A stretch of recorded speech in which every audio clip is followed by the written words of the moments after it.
45వ standing fire advisory council meeting నిన్నటి రోజు అంటే 9, 10, 11 ఏప్రిల్ నాడు జరుగుతుంది హైదరాబాద్లో షెరటన్ హోటల్లో. సో ఈ స్టాండింగ్ ఫైర్ అడ్వైజరీ కౌన్సిల్ మీటింగ్లో గవర్నమెంట్ ఆఫ్ ఇండియా నుంచి DG fire services, civil defence and home guards ఆయన హెడ్ చేస్తారు ఈ కౌన్సిల్ని.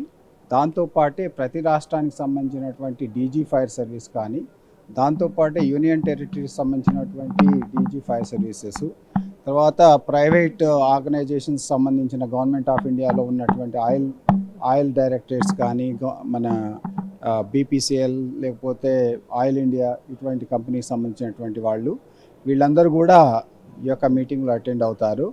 సో ఈ మీటింగ్ యొక్క ముఖ్యమైన ఉద్దేశం ఏంటంటే 1955లో స్టార్ట్ అయింది ఎస్ఎఫ్ఏసి అనేది. సో దీంట్లో మన దేశంలో ఉన్నటువంటి ఫైర్ డిపార్ట్మెంట్స్ వాటి మోడర్నైజేషన్ కానీ, వాళ్ళకి సంబంధించినటువంటి ఎక్విప్మెంట్ కానీ ఏ విధంగా ఉండాలి, తర్వాత రిక్రూట్మెంట్, ట్రైనింగ్, వీటికి సంబంధించినటువంటి డిస్కషన్స్ జరుగుతాయి.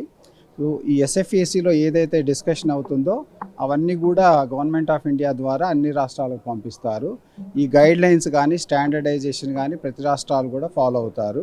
సో దానివల్ల ఏంటంటే రాష్ట్రంలో ప్రతి ఫైర్ డిపార్ట్మెంట్లు కూడా ఒకేలాగా పనిచేసే విధంగా, ప్రజలకి ఒకే విధంగా సేవలు అందించే విధంగా జరుగుతుంది.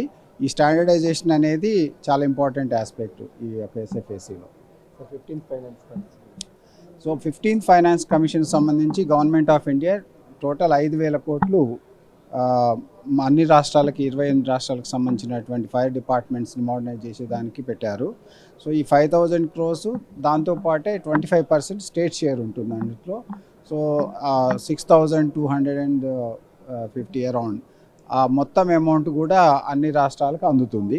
సో ఇంతకుముందు మన గవర్నమెంట్ ఆఫ్ ఇండియా ఆఫీసర్ చెప్పినట్లుగా టోటల్ 28 స్టేట్స్కి ఆల్రెడీ అమౌంట్ రీచ్ అయింది.